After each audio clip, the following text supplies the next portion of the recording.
Eskom's Sinsadele Shwene is testifying at the Commission of Inquiry into state capture. He is an official from the Power Utilities Treasury Department. Shwene's corroborated the testimony of Eskom Treasurer Andre Pillay by listing those involved in the deal with China's Hurong Energy Africa. eNCA's Eldrin Sampier is at the inquiry for eNCA today and joins us live from Parktown. Fill us in further, Eldrin. What has emerged in the past hour or so? So basically what has been happening over the past few hours is that there's been a lot of focus around this Hurong deal that Eskom went to which was a 25 billion rand loan agreement that the power utility went into. And this was a loan agreement that the power utility went to against the advice that was given by the interim board at the time that only negotiate, do not go into an agreement.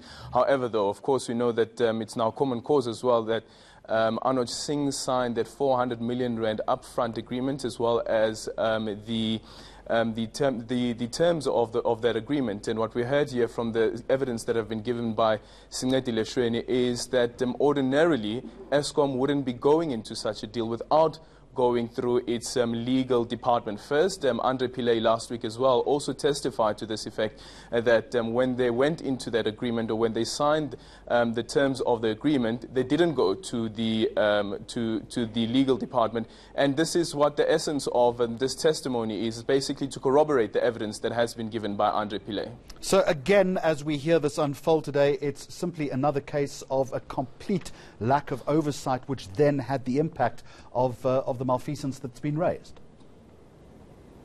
A lack of oversight, but also a deliberate move to flout the legal processes. For instance, going into this agreement, knowing very well that you're not allowed to do that, and that's why we had this concession that took place today, that probably they shouldn't have done that. The other thing that was raised by the chairperson of the commission is that if you have an RFI, which is a request for information, you get the request for information. Why wouldn't you want to go to a request for a proposal, which is the final process leading up to asking the public to come forward and tender for something that the Eskom would want? In this case, it would have been a different sort of facilities, loan agreements and so forth.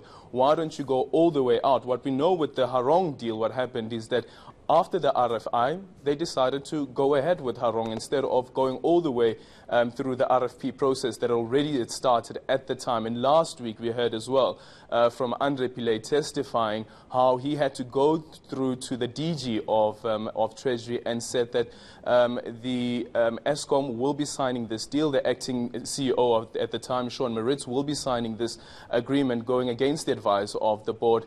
And the DG had to send out letters to the DGs of energy as well as the DGs of public enterprises.